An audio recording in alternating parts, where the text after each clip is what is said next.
Hola, buenas noches hermanos. No sé qué pasó con el video, yo creo está mal mi internet, pero como les comentaba, qué bueno que ya nos vamos conectando en esta noche para escuchar la palabra de parte del Señor.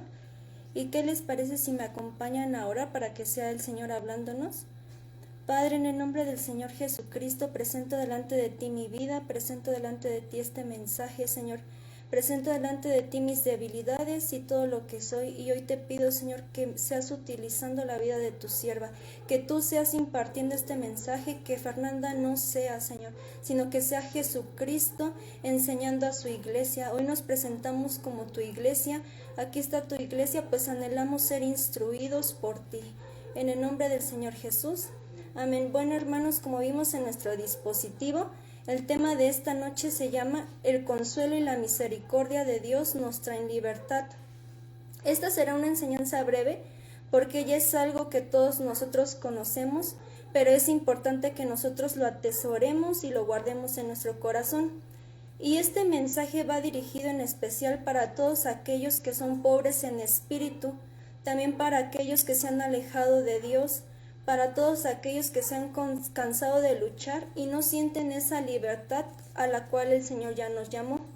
Si me acompañan a Mateo 5:4, Mateo 5:4 nos dice: Bienaventurados los que lloran, porque ellos recibirán consolación. ¿Ellos recibirán qué? Consolación.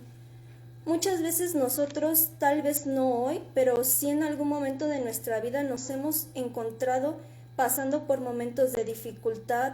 Las batallas han sido fuertes, inclusive hasta el mejor soldado, si nosotros le preguntáramos, pues se ha cansado en algún momento. Vienen los afanes de la vida, etcétera, y esto hace que nosotros no disfrutemos la libertad a la cual el Señor nos llamó. Muchas veces vamos al Señor y creemos que le entregamos lo que tenemos, pero en realidad nos seguimos sintiendo de la misma manera, y esto es porque no dejamos que el Señor nos ministre desde adentro y nos permita recibir su consuelo.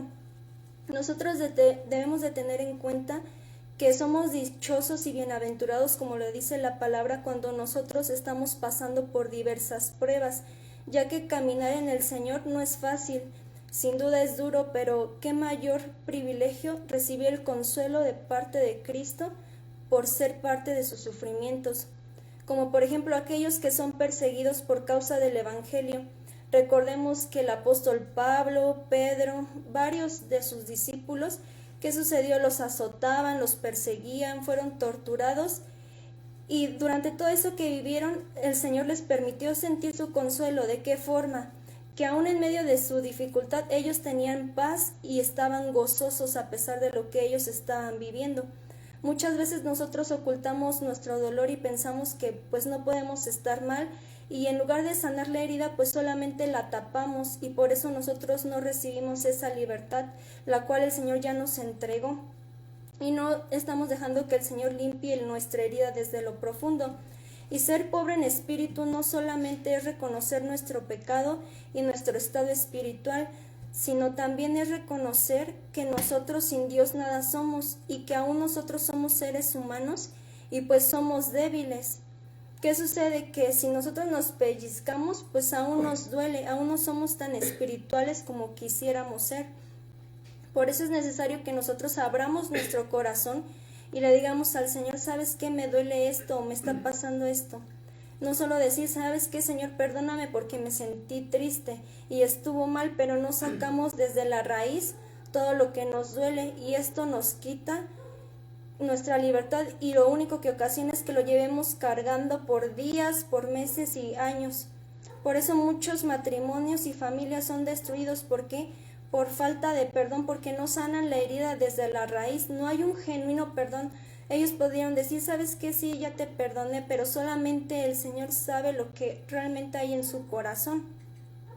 Por otro lado, hablando del perdón, el Señor nos lo sube a un nivel más alto, y es el perdonar a nuestros enemigos. Siempre seremos criticados, se burlarán de nosotros, nos dirán que estamos mal, que ya nos obsesionamos con eso, entre muchas cosas más. Y la mayoría de los casos son la familia. no en todos. Qué bendición que hay algunas familias que sí se apoyan y están unidas, pero en otros casos no, y recibimos más críticas primeramente por la familia, después en el trabajo, en la escuela, etcétera, en las áreas que nos vamos desempeñando. Y esas luchas que nosotros estamos viviendo son algo normal. Si el Señor Jesús dice, bienaventurados los que lloran, es porque hubo alguien que lloró, y el Señor no lo juzgó porque lloró, sino que dice que será consolado. Hasta la misma palabra nos dice que hay tiempo para reír y tiempo para llorar. En Salmos 56:8, si me acompañan a Salmos 56:8, nos dice: Él recoge todas nuestras lágrimas y las pone en su redoma. ¿Acaso no las tiene anotadas en su libro? Si estuviera mal llorar, entonces ¿por qué Dios recogería nuestras lágrimas? Al contrario, no las recogería ni las anotaría como nos dice este versículo, sino que Él sabe que tenemos momentos de fragilidad. Cuando leemos la palabra, muchos siervos de Dios en la Escritura lloraron y recibieron consuelo de parte del Señor. Muchos de los salmos incluso han sido escritos en momentos de aflicción.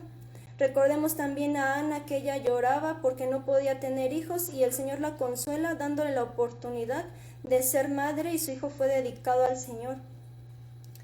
En Salmos 147:3, si me acompañan a Salmos 147:3, dice: Él sana a los que tienen roto el corazón y les venda las heridas.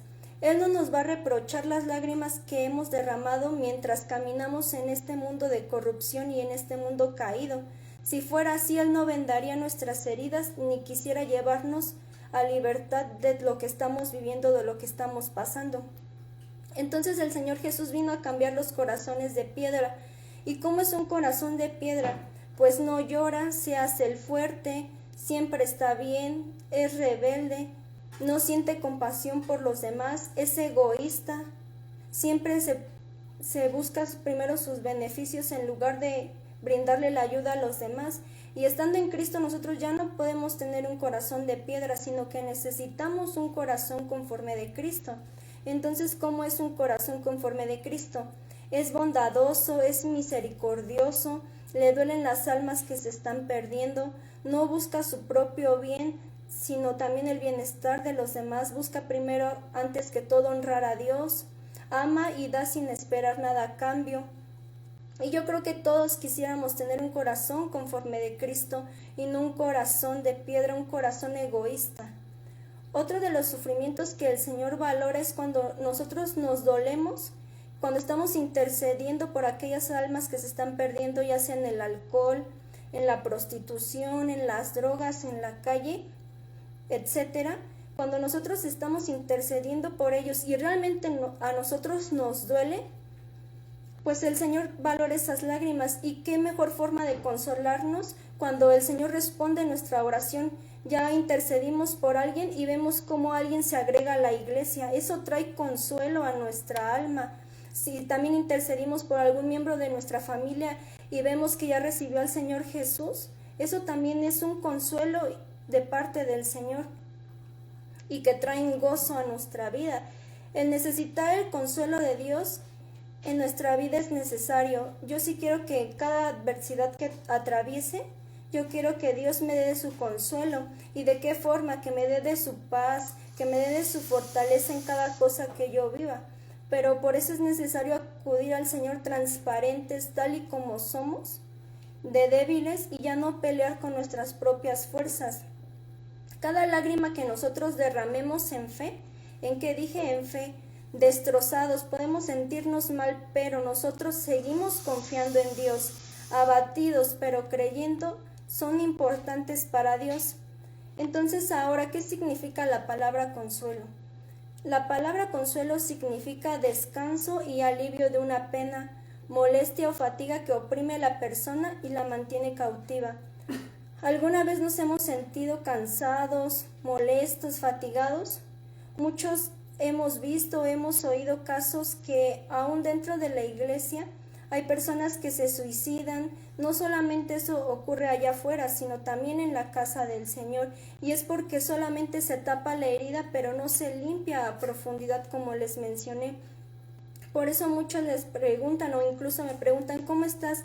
Y si nosotros decimos bien, pero realmente es todo lo contrario, pues estamos tapando nada más la herida y es válido también pedir ayuda. Primero necesitamos ir al Señor, obviamente, y después también podemos pedir ayuda, pedir algún consejo, etcétera. Si me acompañan a Romanos 15:30, Romanos 15:30 nos dice: pero les ruego, hermanos, por nuestro Señor Jesucristo y por el amor del Espíritu, que me ayudes orando por mí. Aquí podemos ver que hasta el mismo apóstol Pablo en sus cartas le pedía a la iglesia que estuvieran orando por él. Él no le daba pena, ay miren, acabo de salir de un sufrimiento y ahora ya me encuentro en otro, sino que él sabía que cuando él era débil, el poder de Cristo se hacía fuerte en él. Entonces también nosotros mostramos ese amor por el cuerpo de Cristo cuando nosotros llevamos las cargas los unos con los otros. Cuando es impartido el consuelo de Dios a nuestra vida, automáticamente eso que nos angustiaba y que nos estaba oprimiendo es quitado y nos trae libertad. Todo sufrimiento, cada lágrima que derramemos siempre va a producir algo y tiene un propósito, ya sea que Dios lo utiliza para transformarnos y para madurar en el Señor. Si a Dios no le importara que fuéramos consolados, en primer lugar nunca hubiera estado escrito estos versos que fueron inspirados por Dios y tampoco hubiera enviado al Consolador, que es el Espíritu Santo, que es aquel que nos guía a toda verdad, y cuando somos guiados a toda verdad es una forma de consuelo, nos da libertad, ya que donde está el Espíritu de Dios, allí hay libertad. También nos redarguye, nos convence de pecado, de juicio, nos anima y nos transforma. Eso es una parte del consuelo también. Dice la palabra en Juan 8:36. Si me acompañan a Juan 8:36 nos dice: así que si el Hijo los libertare, serán verdaderamente libres. Cuando nosotros llegamos al Señor, pues ¿cómo veníamos? Veníamos, yo creo, mal en todas las áreas de nuestra vida. Veníamos esclavos, veníamos prisioneros. ¿Y qué sucedió? Que cuando llegamos al Señor, Él nos perdona, nos liberta y nos hace nuevas criaturas. ¿Pero qué tuvimos que experimentar primero? Pues sufrimiento. Antes de Cristo, ¿cómo era nuestra vida? La mía sí era muy difícil, yo sí pude experimentar mucho sufrimiento, pero si nunca hubiera pasado por eso, pues nunca hubiera sabido qué es libertad, qué es el consuelo de Dios y nunca hubiera sido transformada. Ahora ya estando en Cristo, el saber que hay ocasiones que le fallamos a Dios, pero que Él nos consuela y también nos transforma, y aun cuando nos corrige también es una forma de consolar del Señor, porque al final la corrección producirá algo bueno a nuestra alma. Todas estas cosas hacen que una persona sea libre y restaurada.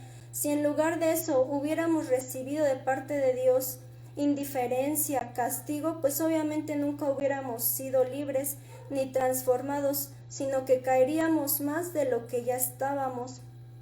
Ahora ya estando en Cristo, hay veces que nuestra relación se fractura con Dios por las cosas que vivimos día con día, pero que el Señor esté dispuesto a recibirnos con los brazos abiertos nuevamente, pues eso trae un quebrantamiento en nuestra alma, que ahora ya podemos reconciliarnos con el Señor, y eso trae libertad cuando toda culpa es quitada de nosotros. Recordemos a David cuando cometió adulterio con Betsabé y asesinato, y escribe el Salmo 51. Si me acompañan a Salmo 51, dice: por tu amor, oh Dios, ten compasión de mí, por tu gran ternura borra mis culpas. Lávame de mi maldad, límpiame de mi pecado. De ahí nos vamos al verso 10 y dice: oh Dios, pon en mí un corazón limpio, dame un espíritu nuevo y fiel. Después de ahí al 16 dice: pues tú no quieres ofrendas ni holocaustos, yo te los daría, pero no es lo que te agrada. Las ofrendas a Dios son un espíritu dolido, tú no desprecias, oh Dios, un corazón hecho pedazos. Él buscó al Señor a pesar de la culpa que sentía. Muchas veces no nos acercamos a Dios por la culpa que nosotros tenemos, pero si nosotros no acudimos al Señor, pues esto solamente traerá más esclavitud, y que vemos Él confiesa su pecado y pide que lo limpie de su maldad, pero también le pide un corazón limpio, y antes estábamos hablando del corazón, y dice la palabra que el Señor no desprecia un corazón hecho pedazos. Muchas veces cuando no estamos bien necesitamos pedir al Señor que quebrante nuestro corazón que está lleno de maldad, y obviamente eso nos va a doler, pero al fin de cuentas eso nos va a traer una transformación. La mayoría de las caídas que tenemos en el Señor son a causa de nuestro corazón.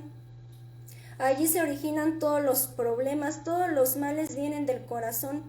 Por eso les hago insistencia que vayamos al Señor y que Él ministre nuestro corazón desde la raíz. ¿Qué sucedió después con David?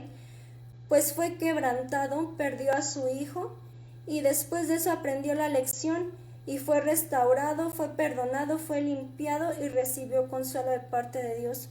Satanás muchas veces ¿qué hace? Que nos señala y nos hace sentir que si fallamos, pues ya no debemos de acercarnos a Dios porque ya no nos va a aceptar de nuevo y que no somos merecedores de su gracia.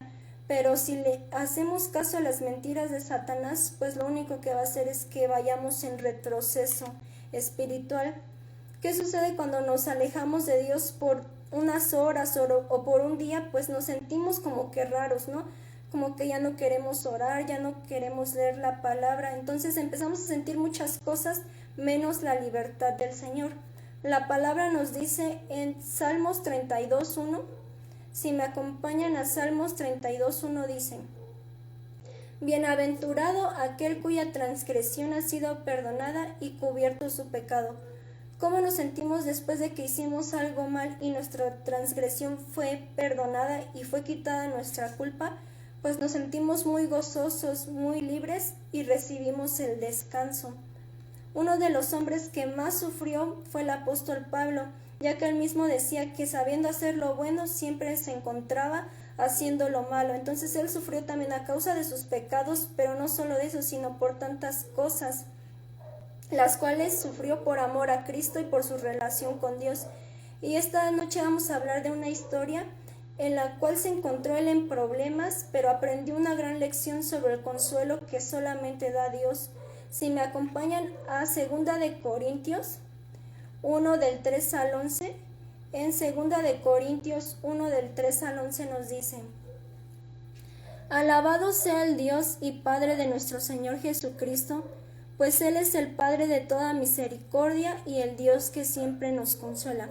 Aquí vamos a hacer una pausa. Podemos ver cómo el apóstol Pablo inicia dando gracias a Dios, alabando a Dios, que Él es el Padre de misericordias y que siempre nos consuela. ¿Y cómo se llama el tema de hoy? El consuelo y la misericordia de Dios trae libertad. Ahora continuemos en el verso 4, nos dice: Él nos consuela en todos. ¿En qué dice? En todos nuestros sufrimientos, no solamente en unos cuantos, para que nosotros podamos consolar también a los que sufren, dándoles el mismo consuelo que Él nos ha dado a nosotros. Porque así como los sufrimientos de Cristo se desbordan sobre nosotros y nosotros sufrimos con Él, así también por medio de Cristo se desborda nuestro consuelo. Pues si nosotros sufrimos es para que ustedes tengan consuelo y salvación. Y si Dios nos consuela también es para que ustedes tengan consuelo y puedan soportar con fortaleza los mismos sufrimientos que nosotros padecemos. Tenemos una esperanza firme en cuanto a ustedes, porque nos consta que así como tienen parte en los sufrimientos, también tienen parte en el consuelo. Hermanos, queremos que sepan cuántas dificultades tuvimos en la provincia de Asia. Fue una prueba tan dura que ya no podíamos resistir más y hasta perdimos la esperanza de salir con vida. Nos sentíamos como condenados a muerte, pero esto sirvió para enseñarnos a no confiar en nosotros mismos, sino en Dios, que resucita a los muertos. Y Dios nos libró y nos librará de tan peligro de muerte. Confiamos en que seguirá librándonos. Si ustedes nos ayudan orando por nosotros, si muchos oran por nosotros, muchos también darán gracias a Dios por las bendiciones que de Él recibimos. Aquí también nuevamente pide el apóstol Pablo que la iglesia ore por ellos, para que sean también partícipes de las bendiciones de parte de Dios. Aquí el apóstol Pablo nos enseña muchas cosas, y una que podemos ver es que él sufrió. En este capítulo nos relata que estuvo atribulado en Asia y que había perdido la esperanza de conservar la vida. En pocas palabras, él ya sentía que iba a morir. Pero ¿qué sucedió? Que después de su sufrimiento vino libertad, ya que Dios lo libró de morir. Si nosotros en este momento o algún momento vamos a pasar por cosas difíciles, lo siguiente que vendrá es consuelo y libertad de parte del Señor, como lo vivió el apóstol Pablo en estos versos. Recordemos lo que dice la palabra en 2 de Corintios 4, 8 al 9. 2 de Corintios 4, 8, 9 nos dice: así que aunque estemos llenos de problemas, no estamos sin salida. Tenemos preocupaciones, pero no nos desesperamos. Nos persiguen, pero no estamos abandonados.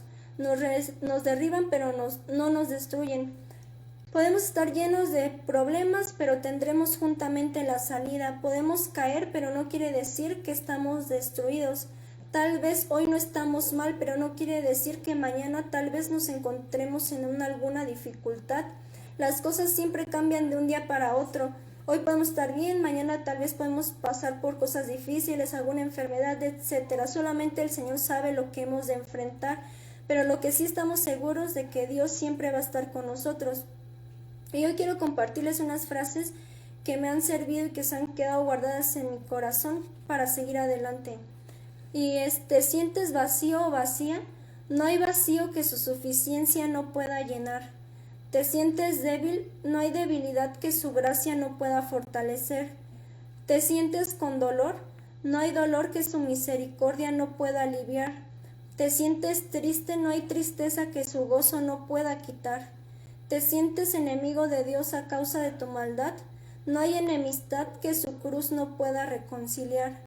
¿Tienes muchas preguntas hacia Dios? No hay preguntas que su sabiduría no pueda responder. ¿Estás pasando por escasez? No hay carencia que su provisión no pueda suplir. ¿Te sientes atado o esclavo a algo? No hay esclavitud que su poder no pueda librar. Dios permite esas aflicciones para ser consolados, y ya después de que todo lo que enfrentamos y recibimos el consuelo de parte de Dios, como lo leímos, quiere el Señor que nosotros consolemos a los demás. Debemos de ser también cuidadosos cómo nos dirigimos a los demás y cómo nos comportamos con ellos, porque muchas veces en lugar de consolar y de levantar a aquella persona que ha caído, pues ¿qué sucede? Pues lo tiramos más.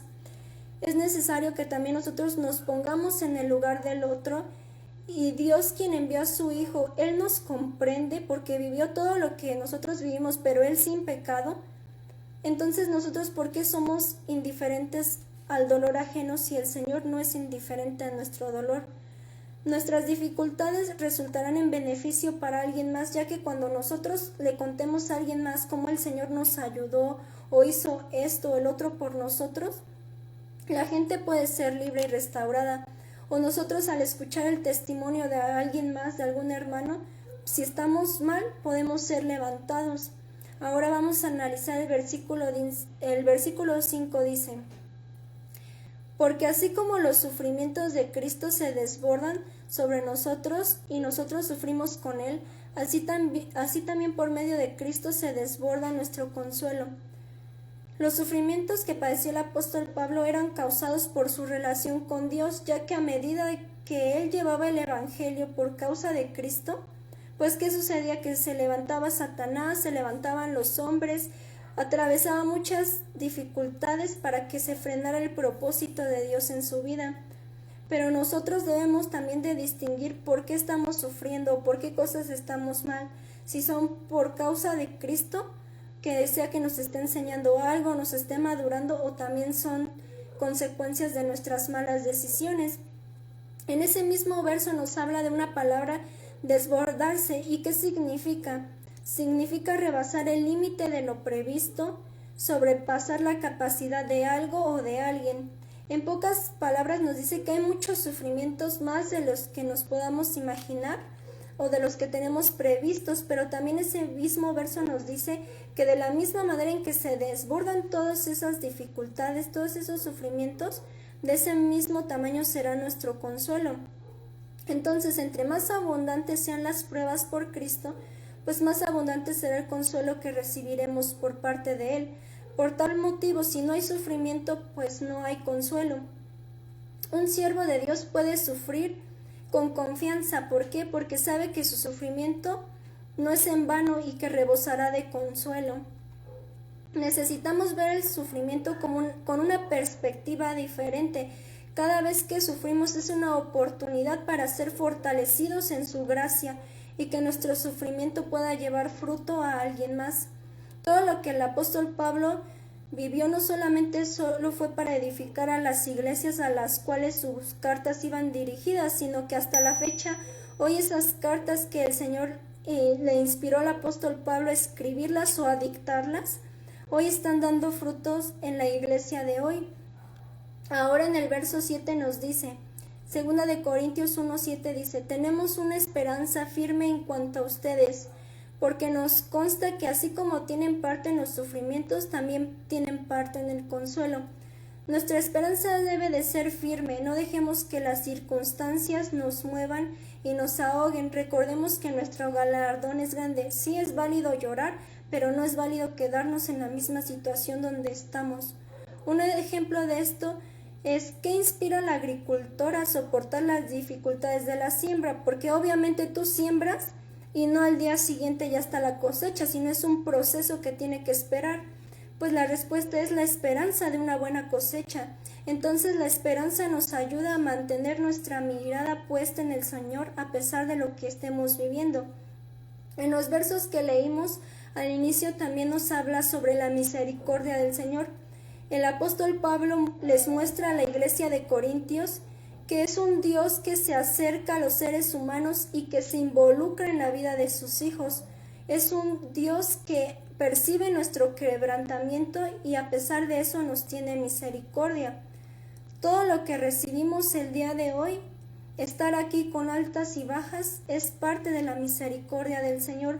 Muchas veces nos enfocamos solamente en que la misericordia del Señor pues es el perdón de pecados, y sí es verdad, pero también hasta lo más simple nosotros podemos contarlo como misericordia. Por ejemplo, el estar respirando en este momento es misericordia, porque muchos están con un respirador artificial. El tener una casa, aunque no es la más lujosa, es parte de su misericordia, porque no estamos viviendo en la calle. El ser guardados de un robo es un acto de misericordia. Entonces debemos de ser agradecidos con Dios porque su misericordia se renueva cada mañana. Pero también nosotros debemos de ser agradecidos con el Señor por esas cosas que no hemos recibido por parte de Él, porque eso también es parte de su misericordia, porque a lo mejor nos está librando de un futuro desastroso. Entonces, ahora, ¿qué significa misericordia? Misericordia es compadecerse del sufrimiento de los demás y brindarles su ayuda a aquel que está en desdicha y no puede consigo mismo. En Lucas 15, 11, 26, Lucas 15 del 11 al 26 nos dice, Jesús contó esto también. Un hombre tenía 2 hijos, y el más joven le dijo a su padre, «Padre, dame la parte de la herencia que me toca». Entonces el padre repartió los bienes entre ellos. Pocos días después el hijo menor vendió su parte de la propiedad y con ese dinero se fue lejos a otro país, donde todo lo derrochó llevando una vida desenfrenada. Pero cuando ya se lo había gastado todo, hubo una gran escasez de comida en aquel país, y él comenzó a pasar hambre. Fue a pedir trabajo a un hombre del lugar que lo mandó a sus campos a cuidar cerdos, y tenía ganas de llenarse con las algarrobas que comían los cerdos, pero nadie se las daba. Al fin se puso a pensar cuántos trabajadores en la casa de mi padre tienen comida de sobra, mientras yo aquí me muero de hambre. Regresaré a casa de mi padre y le diré, Padre mío, he pecado contra Dios y contra ti, ya no merezco llamarme tu hijo. Trátame como a uno de tus trabajadores. Así que se puso en camino y regresó a la casa de su padre. Cuando todavía estaba lejos, su padre lo vio y sintió misericordia. ¿Qué dice? Sintió misericordia. Y corrió a su encuentro y lo recibió con abrazos y besos. El hijo le dijo, Padre mío, he pecado contra Dios y contra ti, ya no merezco llamarme tu hijo. Pero el padre ordenó a sus criados, saquen pronto la mejor ropa y vístanlo. Póngale también un anillo en el dedo y sandalias en los pies. Traigan el becerro más gordo y mátenlo. Vamos a celebrar esto con un banquete, porque este hijo mío estaba muerto y ha vuelto a vivir. Se había perdido y lo hemos encontrado. comenzaron la fiesta. Entre tanto el hijo mayor estaba en el campo. Cuando regresó y llegó cerca de la casa, oyó la música y el baile. Entonces llamó uno de los criados y le preguntó qué pasaba. Bueno, pues hasta ahí le vamos a dejar. En esta historia ya todos la sabemos, es muy conocida, pero nos muestra la gran profundidad de la misericordia de Dios que tiene para con nosotros. Este joven pues cometió muchos pecados. Se rebeló contra su padre, entonces quiere decir que se rebeló contra Dios, etcétera. Pero uno de los de aquí que me llama la atención fue que cometió fornicación. Dice la escritura que todos los pecados son graves y delante de Dios son igual. Pero si me acompañan a Primera de Corintios 6:18, Primera de Corintios 6:18 nos dice: huyan pues de la fornicación. Cualquier otro pecado que una persona comete no afecta a su cuerpo, pero el que se entrega a la fornicación peca ¿contra quién? Contra su propio cuerpo. Entonces él va y se gasta la herencia de su padre en alcohol, y más abajo ya no lo leímos, pero se lo gasta en prostitutas. Por lo que veo, no era casado, entonces era pecado de fornicación. La palabra no solamente dice que gastó su herencia en una mujer, sino en varias, porque dijo prostitutas, entonces está hablando en plural. Entonces puedo ver cómo viene la depravación sexual, porque no le bastó solamente meterse con una sola mujer, sino con varias.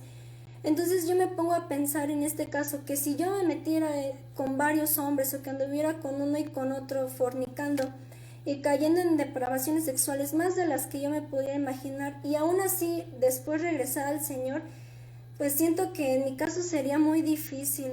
No sé, siento que no tendría cara para regresar al Señor, pues yo me sentiría muy mal. Pero aquí podemos ver que así de grande es la misericordia del Señor, que lo perdonó en su estado tan vil que se encontraba. Dice la palabra que aun cuando el joven estaba lejos, el Padre lo vio y corrió a su encuentro. Entonces fue movido a misericordia y hasta le hace fiesta porque regresó a la casa de su padre. Podemos ver aquí también el consuelo. ¿Por qué? Porque lo recibió con amor, lo abrazó, le puso vestiduras limpias, les puso un anillo nuevo y le hizo fiesta. ¿Por qué? Porque él ya estaba muerto y de nuevo había recibido la vida. Entonces él estaba perdido y volvió y fue hallado. Entonces no importa cuán bajo hemos caído, de allí el Señor nos quiere levantar. No creo que hayamos hecho las cosas que este joven lo hizo, o tal vez sí, pero entonces ¿qué esperamos para reconciliarnos con el Señor? Su mano no se ha cortado, la mano del Señor está extendida el día de hoy. Dice la palabra en Salmos 63:3. Salmos 63:3 nos dice: pues tu misericordia vale más que la vida, con mis labios te alabaré. Pues de nada nos sirve tener vida si Dios no nos muestra su misericordia día con día. De nada me sirve tener dinero, éxitos, una gran carrera, un trabajo, si no tengo la misericordia de Dios obrando en mi vida. Si no tengo eso, pues nada tengo. Podemos ver en las Escrituras cómo desde Génesis hasta Apocalipsis el Señor ha estado presente su misericordia para con la humanidad, pero pues es la misma humanidad la que no quiere arrepentirse y buscar de Dios. Y aquí hay algo importante: no porque Dios nos muestre su misericordia quiere decir que pues ya nosotros vamos a vivir como queramos, sino al contrario, en agradecimiento por esa misericordia que el Señor ya nos tiene, pues vivamos honrando a Dios.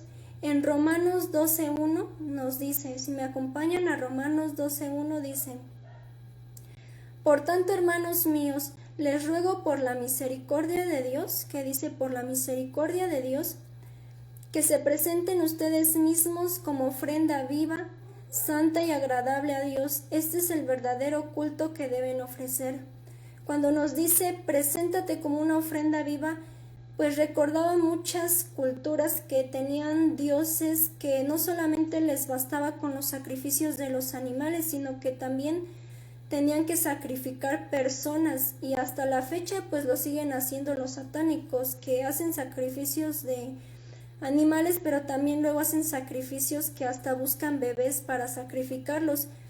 Y pues Dios no es así, y mucha gente no quiere buscar a Dios porque según dicen que es el malo, pero pues no es así. El sacrificio del Señor Jesucristo fue lo único que bastó y jamás se han vuelto a necesitar sacrificios humanos ni de animales.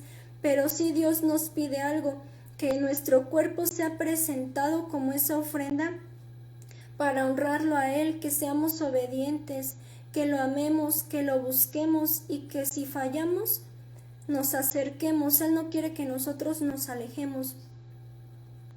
Los falsos dioses, la gente que ellos creían, pues hasta el mínimo error que ellos cometían pues les traían consecuencias terribles, pero Dios no es así, sino que es el Padre de toda misericordia. El Señor quiere que seamos libres en verdad, y Él es el Dios de toda misericordia y de toda consolación. ¿Qué más tiene que hacer el Señor en nosotros para que podamos ser restaurados si Él ya hizo todo? Lo único que necesitamos hacer es ir al trono de la gracia. Dice la palabra que hoy podemos entrar confiadamente al trono de la gracia y encontrar el oportuno socorro y misericordia. Otra vez nos habla de la misericordia. Entonces nosotros ya no hay que seguir luchando solos, creyendo que estamos bien, que es mejor que nosotros reconozcamos cuánta necesidad tenemos por Dios. Dios nunca nos va a rechazar ni se olvidará de nosotros. Al contrario, hoy nos está buscando una vez más. Y no hay mayor acto de amor que en medio de nuestras innumerables cosas terribles que tenemos, está en busca de nosotros para restaurarnos y hacernos esos hombres y esas mujeres firmes en el Señor. ¿Y qué les parece si me acompañan a orar? Padre, en el nombre del Señor Jesucristo, hoy nos presentamos delante de ti, Señor, profundamente agradecidos, Señor. Gracias por tu amor y por tu misericordia que se ha renovado cada mañana. Te doy gracias, Señor, porque puedo ver tu misericordia aún en las cosas más simples, Señor, aún en mi familia, en las personas que me rodean, Señor. Te doy gracias, Señor, porque aunque nosotros como seres humanos somos infieles, tú siempre permaneces fiel, pues no puedes negarte a ti mismo, Señor. Hoy juntos como iglesia, Señor, entramos confiadamente al trono de la gracia, reconociendo, Señor, que muchas veces fallamos, reconociendo, Señor, que somos débiles, Señor, que nuestro corazón, Señor, ha estado lleno de maldad, Señor, como lo dice tu palabra, que el corazón es perverso, Señor, que muchas veces, Señor, en lugar de edificar a alguien, Señor, con nuestras palabras o con nuestras acciones, Señor, hemos hecho que esa persona caiga más, Señor. Y hoy te pedimos, Señor, perdónanos, Señor. También te pedimos fuerza, Señor, si hemos estado cansados, Señor, o si alguien que está escuchando este mensaje, Señor, ha perdido las fuerzas, Señor, en tantas batallas que hemos enfrentado, Señor. Hoy te pido, Señor, que tu consuelo se derrame, Señor, en forma de fortaleza, Señor. Hoy clamamos por tu Espíritu Santo. Hoy te pido, Espíritu Santo, en esta noche ven, amado Consolador, ven a la vida de cada uno de los que están oyendo este mensaje. Tú conoces los corazones, tú conoces los pensamientos, tú sabes lo que vive cada persona. Y hoy te pido, muéstrate, Espíritu Santo, en lo que ellos necesiten. Si alguien ha caído, que tú seas redarguyéndolo, que tú seas levantándolo. Si alguien está triste y abatido, que tú seas trayendo tu consuelo, tu paz, tu fortaleza, Señor. Hoy te pedimos, levanta al caído, Señor, y toda persona que tiene culpa, Señor, hoy toda culpa es quitada de nuestra vida. Hoy renunciamos a toda culpa, pues dice tu palabra que ya no hay condenación en los que estamos en Cristo, Señor. Hoy oramos por todas las personas, Señor, que están en la cárcel, Señor, todas aquellas personas que están en la calle, que están en la prostitución, en el alcohol, Señor. Dijiste en tu palabra, Señor, que tú nos quieres llevar a libertad y que este año es el año de la libertad. Y hoy declaramos, Señor, que esos hombres, Señor, salen de esas prisiones de oscuridad, Señor, de esas prisiones de esclavitud, Señor, y hoy conocen la verdadera libertad que solamente Cristo da, Señor. Hoy clamamos también por nuestras familias, Señor, que no te conocen, Señor, por nuestros padres, por nuestros hijos, Señor, por nuestros hermanos, por cada persona que nos rodea. Dice tu palabra que yo y mi casa serviremos a Jehová. Y hoy declaramos que herencia de Jehová son los hijos. Declaramos que son libres de todo lo que les ha ofrecido el mundo y que tú los atraes, Señor, como así el hijo pródigo, Señor, que tú lo viste aun cuando estaban lejos. Hay mucha gente que está lejos, Señor. Hoy te pido que en esta noche tú corras a su encuentro, que restaures las familias, que restaures, Señor, aquel que está caído, Señor. Que tú seas levantando, Señor, y ministrando, Señor, a cada persona en esta noche. En el nombre del Señor Jesús. Amén. Bueno, hermanos, ahora vamos a preparar nuestros diezmos y nuestras ofrendas para honrar al Señor. La palabra nos dice en Salmos 96:8. Salmos 96:8 dice: den al Señor la honra que merece. Traigan sus ofrendas y entren a sus atrios con agradecimiento. Entonces nosotros siempre presentemos esas ofrendas con debida honra, con debido respeto, tal y como nos indica este verso, que el Señor se merece. Entonces vamos a levantarlos, Padre, en el nombre del Señor Jesucristo, y presentamos delante de ti, Señor, estos diezmos y estas ofrendas, Señor, reconociendo que todo lo que tenemos es nuevamente por tu misericordia, Señor. Gracias, Señor, porque tú te has manifestado a nosotros como nuestro proveedor, Señor. Gracias porque aún en medio de la escasez, Señor, tú nos has provisto de todo tu bien, Señor, y más abundantemente de lo que te pedimos, Señor. Y hoy te pido, Señor, si alguna persona, Señor, se encuentra pasando dificultad económica, Señor, que tú seas, Señor, abriendo, Señor, las puertas de los cielos y trayendo esa bendición que sobra y abunde, Señor. Que todo lo que mis hermanos siembran, Señor, tú seas multiplicándoselos al 100 por 1. Si aquellas personas, Señor, no tienen trabajo, Señor, que tú seas abriendo puerta de trabajo, Señor. En el nombre del Señor Jesucristo. Amén. Bueno, hermanos, no olvidemos que mañana nos vemos a las 9 primero Dios para estar en la intercesión. Dios les bendiga.